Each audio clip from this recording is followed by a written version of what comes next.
يا حسن، لو ما ترضاهاش على مراتك وعلى أهل بيتك ما كنتش قبلت ووافقت ورضيت إنك تعمل كده في مرات أخوك، إنك تسجل لها بكاميراتك، بكاميرات الفيلا اللي انت كنت عايش فيها فيديو كان أخوك وقتها بيضربها فيها لمشاكل عائلية اللي بتحصل أصلا في كل البيوت المصرية. بس مفيش أخ بيستغل أخوه ويصور مرات أخوه أثناء الضرب. ومش بس كده، ده انت بتكشف سترهم، واللي بيكشف الستر ربنا بيكشف ستره يوم القيامة. وكمان ايه، مش بتكشف الستر بس لنفسك، ده انت بتكشفه لأخوك التاني وبتبعت له فيديو ليه في تركيا. رضيت وقبلت انك تعمل كده في مرات أخوك، رضيت وقبلت انك تصورها فيديو وهي بشعرها. اللي ما ترضاهوش على مراتك يبقى ما ترضاهوش على بنات الناس المحترمة المتربية الخارجة من بيت أصول وبيت نسب وبيت حسب. أيا كان المستوى، عمر ما كان المستوى بيقلل من صاحبه، عمر ما كان مستوى المعيشة اللي انت عايشها بيقلل منك. طالما عندك أخلاق وكرامة وأدب واحترام وأصول انت ماشي عليها، يبقى انت ليك كل الحق. دي ما فيهاش تقليل للذات أبدا. محمد طلع وضح في الفيديو الأخير ليه على قناته وقال إن اللي عملته أمي أي نعم مش مبرر لكل اللي بيحصل، لكن دي أمي في الأول والآخر. أمي وأبويا لو شالوا جزمتهم وضربوني بيها هيعلوا مني مش هيقللوا مني، لأن هما اللي جابوني على وش الدنيا. وضح إن أمه لا بتعرف تصور ولا بتعرف تمنتج، لكن اللي كان بيلقنها اللي موجود معاها دلوقتي حاليا في تركيا بيلقنها الكلام وبيوجهها وبيقول لها تقولي ايه وما تقوليش ايه، وبيمنتج وبيحط مقاطع مضحكة من بره. ولما حمدي بدأ يشوف انه فيه هجوم شديد قوي عليه، بدأ يوجه امه ويخلي امه في وش المدفع. اقعدي انتي وانا هقولك الكلام واحد اتنين تلاتة واسردي كل الاحداث. وهو عارف ومتأكد ان هيعمل من امه مهزلة، ان هيعمل من امه دمية قدام الناس كلها تتفرج عليها وتستهزأ بيها. وطلع محمد يعتذر ويتأسف من أبو آلاء، الراجل اللي شاف بنته من بعد سنتين جواز من جوازها اتضربت واتهانت، وشاف لها كمان فيديو قدام عينيه، الفيديو اللي وجع قلوبنا كلنا. ما بالك إن ده أب، وأب يخاف على مشاعر بنته ويخاف على أحاسيسها ويخاف عليها هي نفسها حتى لو بقت في عصمة راجل.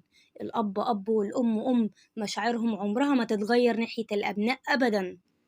وطبعا محمد وضح إن حمدي عمل الكلام ده لنقطتين. أول نقطة إن يقلب عليه الحج أبو آلاء ناحية محمد ويقول له طلق بنتي، بنتي اتهانت وما ينفعش تكمل مع الوضع ده. يا إما النقطة التانية يقلب السوشيال ميديا عليه ويبين للناس قد إيه محمد قاسي وجاحد وبيضرب مراته وبيهنها وبيذلها، مع إن دي كل البيوت المصرية بتحصل فيها مشاكل، وكل البيوت المصرية أبوابها مقفولة عليها مليانة مشاكل، لكن عشان هم ظاهرين للعام فللأسف المشكلة بقت أصبحت على العلن. ومحمد طبعا بيوضح ويقول إن أول ما شاف الفيديو زيكم أنب ضميره وقال يا ريت كانت إيدي اتقطعت قبل ما تمد إيدي على آلاء عشان خاطر أي حد. معنى كده إن آلاء اتضربت واتهانت واتسحلت بسبب زن أو خراب على ودان محمد، أو حد كان السبب في الأذية اللي هي وصلت لها. ووضح محمد إن الواقعة دي حصلت في بيت حسن اللي اتجوز فيه القديم، اللي هو في أول فيلا اتجوز فيها في تقريبا في شهر 10/2023، وهو وآلاء متجوزين في شهر 5/2023. ووضح كمان إن هو مش هيتطرق لأي موضوع يبين فيه سبب المشكلة اللي حصلت وصلته إن هو يضرب آلاء بالشكل ده. وضح إن من أول كتب الكتاب لحد ما اتجوزوا كانت بتحصل مشاكل على أتفه الأسباب، ومشاكل ملهاش عد ولا تعد ولا تحصى. وطبعا محمد قال أنا كان كل همي إن أنا أعيش في سلام وأعدي وأقول خلي المركب تمشي، مش مشكلة اللي بيحصل. وكنا عايشين في مشاكل جامدة. وقعد يترجى آلاء معلش يا آلاء خلي المركب تمشي علشان خاطر أخويا وعلشان خاطر ربنا وعلشان خاطر حياتنا تكمل وتستمر. وطبعا كلنا سمعنا الفويس اللي محمد طلعه لحمدي بيوضح له وبيشتكي له من أخوه حسن. وقال له حمدي أنا مش عايزاك تركز على اللي بيعمله حسن وبتعمله نهال وتدخلوا في صدام، علشان هو شكله مشحون والبت شحناه. قصده على نهال اللي حاليا موجودة عنده في تركيا وجها لوجه معاهم. وفاء شايفاها وأم حسن شايفاها، كلهم شايفين بعض وهو بيتكلم عليها وبيتقال إن حسن مشحون منها. خلوا الوشوش تتقابل والنفاق برضو يتقابل. وقال له حمدي ما تركزش معاه، خده على قد عقلك وركز في نفسك انت. وقعد يقول له اعمل يا محمد اللي عليك لآخر لحظة، ما تبينش ان انت مش فارق معاه ولا هو فارق معاك اصلا، وخليك انت الكبير واستحمل اخوك علشان لو البت شحناه ما تكونش انت بتأكد الكلام ده. ووضح محمد في يوم العقيقة، في اليوم ما بيحتفلوا بعيد بالسبوع بتاع تالين برضو حصلت مشكلة. ومحمد يومها حلف ان هو ما يعملش السبوع، مع ان كان جايب ومحضر كل التجهيزات بتاعة السبوع وكان بيجهز لأحلى اسبوع لتالين. انا بدعي ربنا في كل لحظة ان مراتي تخف، وعملنا السبوع انا ومراتي على قدنا عشان خاطر افرحها. يعني في نفس التوقيت عملنا اعلان وعملنا معاه السبوع. وبرضه ما خلصتش من المشاكل، وآلاء كانت بتمر بحالة نفسية صعبة جدا جدا، وكلكم كنتوا شايفين وضعها ومتأثرين جدا بوضعها اللي هي وصلت ليه. وكل الدكاترة أجمعت إن نص علاجها أو 3/4 علاجها نفسي، يعني ما تتحملش أي ضغوطات، ما تكونش واقعة تحت أي ضغط، تكون عايشة في هدوء، تكون أعصابها مرتاحة.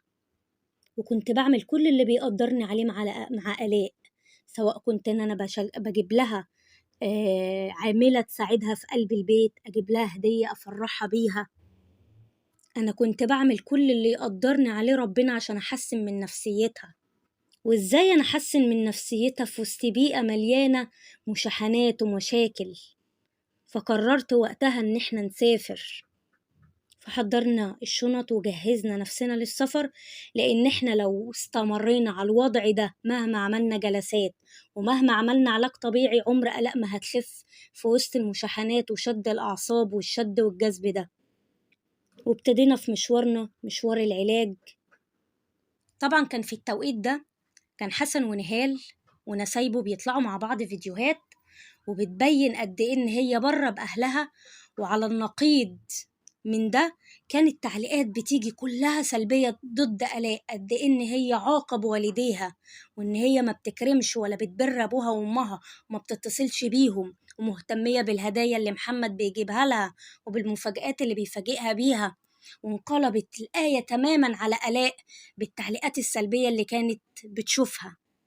وكان محمد في التوقيت ده بيكلم حمدي على اللي بيحصل وقد إيه إن الناس شايفة إن آلاء دي أكحت بنت في الدنيا كلها. وفي التوقيت ده قرر محمد إنه يفاجئ آلاء بأهلها وجاب لها أختها نجار وأم آلاء عندها في الإمارات. طبعا آلاء طارت من الفرحة ومن المفاجأة، وكلنا طبعا شفنا المنظر وشفنا قد إيه إن هي أهلها يا جماعة، أهلها متعلقة بيهم وهم متعلقين بيها، ملهمش إلا بعض. مفيش حاجة اسمها جحود، مفيش حاجة اسمها نكران جميل، الأب أب والأم أم والإخوات إخوات. وقد إيه البنت كانت هتتجنن من الفرحة لما شافت أمها وحضنتها. وأول ما أهل آلاء جم الحرب قامت وما قعدتش. وفي التوقيت ده بدأ ينزل حمدي المنشورات عنده اللي ما كناش عارفين أصلا إن الكلام ده على أخوه محمد. وعلى الرغم من كل المنتديات والفيديوهات اللي نزلت محمد ما عملش وقتها أي حاجة، ومحبش إن هو يتكلم. وحمدي طلع وقال إن أنت بتعاير أخوك. إزاي بتعاير أخوك وفي نفس التوقيت محمد وحسن بيكلموا بعض وكويسين جدا مع بعض؟ يبقى فين المعايرة اللي أنت بتتكلم فيها يا حمدي؟ ولا الموضوع موضوع غيرة وحقد وكراهية، إن محمد بدأ صيته يعلى وبدأ يسحب البساط من تحتك، فقال لأ، أقلب الدنيا على محمد وكره الناس فيه. وباعتراف حسن على قناته طلع وقال أنا ومحمد علاقتنا كويسة ببعض. يبقى يا حمدي فين موضوع بقى اللي أنت بتتكلم فيه، موضوع المعايرة؟ يبقى مفيش معايرة من الأصل. وطول عمر محمد وحسن زي السمنة على العسل، روحهم في بعض، وكلنا عارفين الكلام ده من بداية ما عملوا قناة حوارات. وازاي يا حمدي انت طالع بتنصحه وانت اصلا عامل له بلوك؟ وازاي بتقول للناس ان هو مقاطع اهله وهو كان في نفس التوقيت بيكلم اهله؟ ايه التناقض اللي انت فيه ده؟ سيبنا قصة ان هو بيعاير اخوه ودخلوه في قصة سرقة الذهب. وبعدين واحد نصب على امه في ذهب، هيفكر ان هو يراضيها ويجيب لها عباية؟ هو احنا بنتكلم في ايه ولا بنتكلم ازاي؟ اللي بيتكلم مجنون يبقى المستمع عاقل ولا ايه يا جماعة؟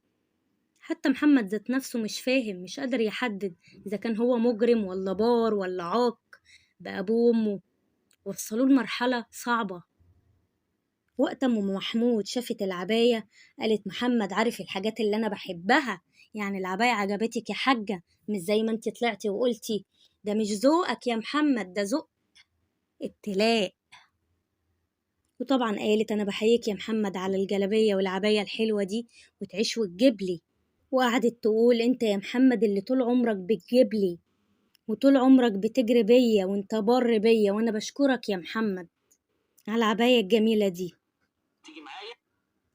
بص يا جماعة، كلنا كل المتابعين لعيلة حوارات عارفين قد ايه محمد كان ضرب ابوه وامه، كان ازاي بيشتغل في قلب البيت اكنه واحدة ست شغالة، محبة في ابوه وامه.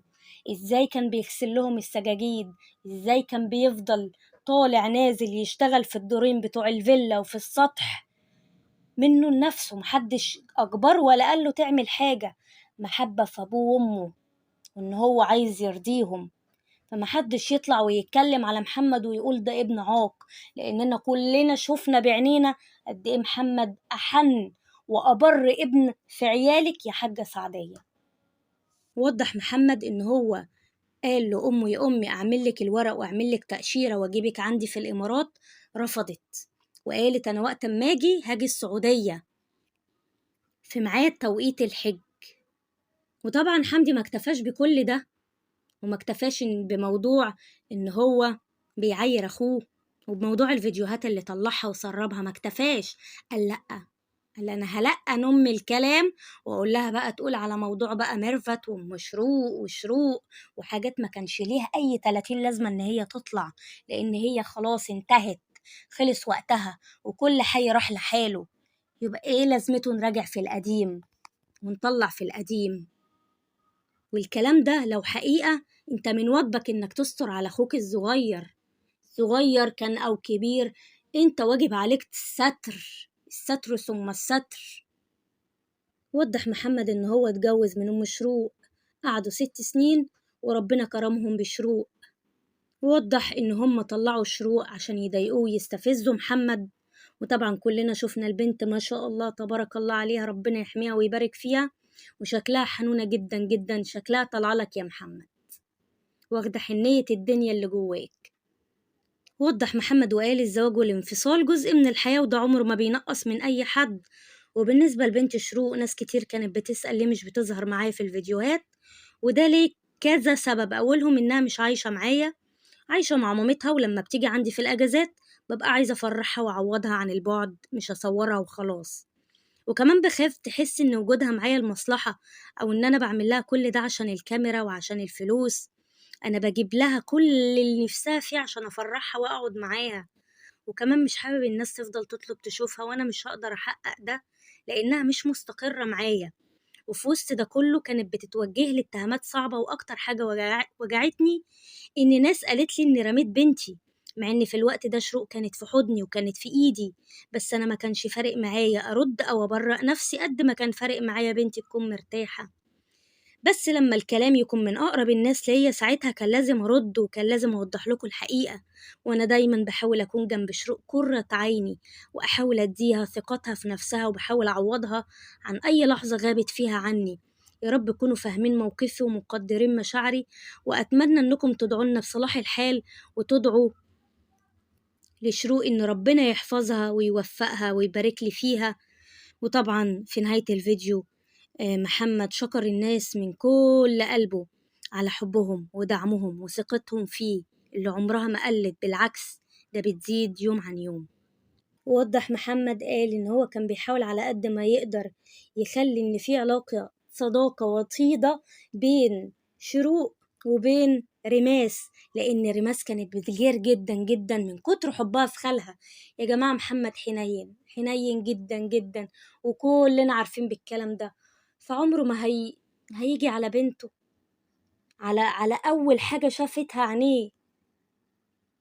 وضح ان انتوا تطلعوا شروق دي مش حاجة تعبني، انا مش عايزة ابين بنتي علشان بنتي بعيدة عني، وهفضل كل شوية الناس تطلب مني تشوفها، ودي حاجة هتبقى غصب عني لان هي حاليا عايشة مع والدتها. وطبعا بين لنا وورانا قد ايه هو مش قاطع صلته ببنته، بالعكس ده اكنه موجود وعايش معاها من خلال الفيديوهات اللي احنا شفناها. في نهاية الحال بندعو كلنا بصلاح الحال، وإن العيلة دي ترجع تاني لوضعها الطبيعي، لوضع المحبة، لوضع الطيبة، لوضع الأخلاق اللي احنا شفناها من بداية طلوعكم على السوشيال ميديا. عايزين كل ده يرجع زي الأول وأحسن.